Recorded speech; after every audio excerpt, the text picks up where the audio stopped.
Hello, and thank you for joining us for today's program on treating allergic rhinitis with oral antihistamines. My name is Chuck Vega, and I'm a clinical professor of family medicine here at the University of California, Irvine, where I'm also an assistant dean in the medical school. And I'm really delighted to be joined by two experts today, Dr. Payel Gupta and Dr. Jay Lieberman. I will let them introduce themselves. Starting with you, Payel, can you take it away and tell us about yourself? Sure. So I'm an allergist immunologist in New York City, and I'm also a voluntary assistant clinical professor at Mount Sinai Medical Center. Hey, Jay Lieberman. I am an allergist and professor at the University of Tennessee Health Science Center. Awesome. Okay, so we've got different geographic areas, but we're bonded by a really common problem, which is allergic rhinitis. This is an issue that can affect, I've seen estimates between 20 and up to even 40% of adults, similar numbers of kids, and can really have an impact on quality of life. In my practice, where I don't see the most severe cases that you probably do, it still has an impact. It impacts sleep, it impacts social interactions, might impact folks' ability to perform their work functions as well. What other ways, maybe as an allergist, you do see the more severe cases. What other ways do you see it impacting patients' quality of life overall? Yeah, so one thing I see in my practice, for example, you mentioned the sleep. That's a big one. If you can't breathe through your nose at night, it's really hard to sleep, obviously. And that, people, it drives them crazy, but it also affects function in life. If you're not sleeping well, you're not performing well at work, you're not performing well at school. As allergists, we see both kids and adults. So it's really interesting. The kids, many of my patients will have to leave school because of such severe allergic rhinitis, conjunctivitis symptoms. They go out to the playground at recess. They go into the nurse's office and the mom gets a call, you got to pick up this little Johnny because he's puffy and snotty and all this stuff. So it really does affect, even though it's just, rhinitis, it really affects quality of life on an everyday basis for sure. Yeah, it does affect our ability to complete school. Same thing with work functions or just when traveling. You really want to be cognizant of that. This could be a real burden to have a cough due to post nasal drip or something like that can be a real severe problem over time. Let's turn to treatment and thinking about the 2020 U.S. rhinitis practice parameters. What do you consider first line pharmacotherapy for intermittent allergic rhinitis, particularly? For both mild and moderate to severe intermittent symptoms, the first line recommendation is to start with second generation oral antihistamines or intranasal antihistamines as needed. And then for the moderate to severe patients with intermittent symptoms, we can also add on intranasal corticosteroids if needed. And so that's, I think, generally what most allergists do right now. And, depending on how the patient tolerates the medications, then we'll kind of change things up. So how do you deal with using intranasal, either antihistamines or corticosteroids versus the oral antihistamines? How does that balance play out in your practice? So a big job that we have as allergists is really understanding what the patient has already tried, right? And so a lot of these patients have already gone to that aisle in their pharmacy and they've tried literally every single medication. And so a big part of what we do is really re-counsel patients on exactly how they should be using these medications. And really I start with what do you have at home? How long did you use it? What did and didn't you like about these medications? And then we kind of go from there, right? And so patients already have kind of some perceptions about the medications that they're on and whether or not they like them and if they want to continue to use them. And so I think that for allergists, that's probably what we're doing most throughout the day is just figuring out what what our patients are willing to try and what they've already tried. And that's really great information for me as a primary care because that's one of the key things I try to do is elucidate that list. I want you to work to the top of your form, and so that means knowing what's been tried in the past. First of all, that's the same process I'm going to use. Which worked before is likely to work again, and also has to be palatable. And particularly the second generation antihistamines offer a very good option, particularly if it's intermittent care that's needed. They work really well. I guess another question I had, thinking, kind of turning more into the concept of using oral antihistamines is, is there really any role for first generation antihistamines anymore? Second generation offers much better tolerability, a better side effect profile, no doubt about it. But I remember learning that, particularly for things like, congestion, and if there's a lot of posterior nasal drainage, that the first generation antihistamines might be a better choice. What's your take on that? Yeah, so for me, I personally in my practice don't ever really recommend the older or first generation antihistamines. So something like a diphenhydramine, for example, I'm not typically going to recommend that. It's got a lot of effects that are not what we would want. So adverse effects such as obviously the drowsiness, but we also know, especially in elderly patients, that it can cause some anticholinergic effects. So they can get dizzy. You can lead to falls or urinary retention.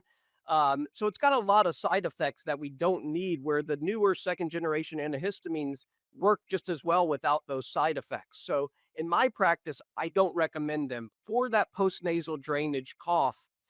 If I can't achieve it with the oral second generation antihistamine, I might add on something like an ipratropium nasal spray to help add on and drying that up. But I don't go to the older first generation antihistamines to achieve that personally. Okay. Yeah, it's really, really helpful. Thanks. So let's delve into our second generation antihistamines. And we in the US market, I think the main ones we'd consider that cetirizine, loratadine, fexofenadine, and levocetirizine. Gosh, how do you differentiate them? Is it more based on efficacy or side effects? I guess I have some specific questions, but what's your take in terms of how you might select for an undifferentiated patient? They haven't tried any of them before. Which one would you pick? And why? Yeah, I mean, I think you'll get a different answer if you ask. Jay and I probably have different answers, and if you had 10 allergists in the room, we would all have a different answer to this question. But essentially, if they've truly never tried an antihistamine and don't have any kind of preconceived experience with it, or I would say that, I start with just talking to them about what their preferences are, right? So, what are their symptoms already? What are the things that are bothering them the most? Are they already tired? So, it really depends on what they're suffering with as far as that sedation aspect goes. And, there was a large study that showed that even though some antihistamines, cetirizine, levocetirizine may be more sedating, there weren't any other kind of bad negative outcomes. So that's something to note. As far as the onset and duration, cetirizine and levocetirizine tend to potentially have faster onset, and it's useful in acute symptoms, which can be useful in acute symptoms. Fexofenadine is slightly slower potentially, but reliable for that 24-hour coverage. And again, what I would have to say, and hopefully Jay agrees with me. I think that even though all of this stuff is written on paper, every patient responds to these medications in their own way. The human body does not always go along with what we see in some of these data. And I would say, the renal considerations. So, most of these medications are renally cleared. So you have to take that into account if there's any renal insufficiency. Loratadine and desloratadine are hepatically cleared. So that might be a better option for those patients. And yeah, I think that those are some of the things that we consider. I don't know if Jay has anything else to add. Yeah, no, I mean, I think that was great. The other things that I sometimes think is what form it comes in. Do they have a liquid if the patient has trouble swallowing or they're pediatric? Most of them are going to be in pills, but some of the pills, the 180 milligram Yeah, it's a fexofenadine is bigger a pill. slightly bigger pill than a 10 Yeah. milligram loratadine or cetirizine, for example. So there are those little things maybe come to mind, but I totally agree with Pyle otherwise. And it's kind of discussing that with the patient. And so, Chuck, when you're a family medicine doctor, these people are coming in. Many of them want over the counter stuff. Like, what do you say? Do you differentiate when you're suggesting one of these or no? No, I do try. I actually lean on their experience because it is pretty individualized, and I can't discern much of a real difference in terms of efficacy. Once you're taking these excellent medications over a period of time, like 4 or 5 days, I'm not sure there's really that you can differentiate them that way. But yeah, it does come down to the side effect profile, and if they have personal experience, because so many patients do. So it's really a key point what you said earlier about patients trying things before they even reach a clinician's office. If one of them worked, that's surely to work again. It reminds me a lot of the class of antidepressants. I know it's a totally separate field, but I love to make analogies. Again, when we talk about SSRIs, SNRIs for depression, it's hard to really differentiate them a ton based on their efficacy, but there's little differences. This one's a little more sedating. This one's a little bit more activating. This one's a little bit faster onset or a shorter half life. This one is longer. That's the way we can differentiate. Just knowing some of those subtle things can make me lean towards one versus the other, but patient experience trumps everything and their enthusiasm in taking it. Because I don't know about how your practice is. Again, you're seeing, patients who are more severe, but patients will greatly undersell their rhinitis symptoms to me. I hear them, kind of hawking and gasping a little bit and, sneezing. And it's like, gosh, we, can I look in your nose? I want to do something about this. And they're like, no, no, it's fine. It's just a little allergy. I'll get over it. And it looks like it's really quite bothersome. And so that's something where I have to, bring the patient along and if they're make sure that they're on board with the treatment, because otherwise there's no point in doing a prescription if they're not going to actually use it. Yeah. So that, You yeah, go you ahead. talked about quality of life earlier. I just wanted to mention, like, you're so right in the fact that when you actually relieve those symptoms, in Pyle, I'm sure you've heard this a million times that they're like, "Oh, I didn't know I could breathe like this," right? I didn't know I was having it so bad. So it's such a good point. Yeah, absolutely. I totally agree, Jay. And just going back to the pediatric patients, I think that it's really important to know that even if they're only seasonally allergic, I always point out to parents that even a month of missing school or a week of missing school is actually a big deal, right? And so I think because it's not a life threatening condition, sometimes even parents don't want to kind of commit to treating or they're worried about the medications and the side effects. But I really talk to them about the sleep and the negative effects of health on sleep, disturbances, and then obviously the missing out on school, the psychological effects of missing out on activities or feeling like people are making fun of you because you're constantly clearing your throat, you're rubbing your nose. So all of these things really factor in to a disease that I think is oftentimes by patients kind of undermined, but then also I think parents specifically because it's not a life-threatening condition, sometimes they're like, "Ah, it's fine. He'll be okay." And I just wanna mention that, we really need to think about our pediatric patients.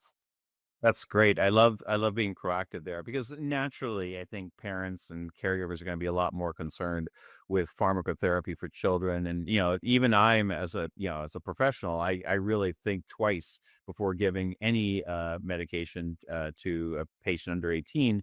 But, one thing I point to is like, well, this is available without a prescription. It's available without a prescription. So you can buy in limited quantities and use it however you want because it is so very, very safe. We're going to use it in a much more thoughtful way. We're going to use it for symptomatic treatment, really when you need it. Rarely do I have patients who need it, 365 days a year, and therefore the parents and caregivers tend to be pretty comforted by that statement. I don't know if you have other tips that help to improve adherence and ultimately result in better outcomes, but I'd love to hear them because this is a really rich learning for me personally. So I don't personally have any tips. So I will say, like, kind of things people tell me that I used medicine A for a little while and then I used medicine B and it seemed to work a little better. I say, great, it worked for you. Perfect. Like, whatever you can do to get that buy-in and agreement that, like, this, we found the right medicine kind of thing. Yeah, it's a very pragmatic approach. Let's not get hung up too much on the mechanism of how he got there. If we have an end result, particularly for somebody who maybe has been struggling for 3 months or 3 years, I'm all for it. So yeah, and especially if it's very safe, I know it's not doing any harm. Yeah, we're great. Um, I guess I can try to summarize then that we certainly have talked about how that I do believe in the primary care space that folks tend to minimize whether they're children or adults minimize their allergic rhinitis symptoms, they don't necessarily understand the cost, but it does cost them in terms of their functioning overall. Their work functioning, their social functioning, their family functioning, all can be affected. And we have good treatments out there. We covered the 2020 guidelines, which I think are very reasonable. And antihistamines definitely have a role. You have your intranasal prep for folks who really want to buy into that. You have your oral antihistamines, which really, thank you, Jay, should be really focused on the second generation medications. Many times they've tried one and one seemed to be more effective than the other. That's like gold. We really want to hold on to that. And I think it also just shows that you're respecting the patient, right? That you're listening to them. And the worst thing you could do is somebody tells you, drug X didn't really work for me. And then, you talk for another 10 minutes during the interview. And then at the end, you're like, okay, let's prescribe drug X to you just because that's what you always do. Like bad form. Like the patients aren't going to have a good experience there. So listen to your patients. Many times they can provide the guidance for you. And then just getting them to have the buy-in, this is safe and they should use it when they have symptoms is really important. I will leave it to you as experts if there's any other closing remarks you want to make. I guess the only thing is you don't wanna wait until the symptoms are really severe. So it's like with anything, I like analogies too. It's like with pain, right? If you wait until your back pain is really severe, you're gonna need medication for longer, stronger, all that kind of stuff. And it's the same thing with allergies. Once those mast cells start releasing all those mediators, if you haven't gotten to them and if you haven't stopped that reaction from happening, it's gonna take more time and more medication to resolve those symptoms. So generally, you want to be proactive. If you know it's your season, if you know you've been miserable, you want to take your medication and be consistent. Yeah. That's great. I agree with that, and I would just say, there's a right medicine out there for each of these patients. As the physicians, our job is to help them find that right medicine, right? No, absolutely. That's great. And it's a partnership. Yeah, really well put. Thank you both so much for a wonderful conversation. I really enjoyed it. Thank you to our audience too. I know everybody's really busy, so it means a lot that you took the time to listen to this conversation. And hopefully, you had your own ideas and you feel inspired to go and make some changes to your practice right away. Thank you again for joining us today. Please click on the link in the event description or scan this QR code to earn CME credit. Hello, and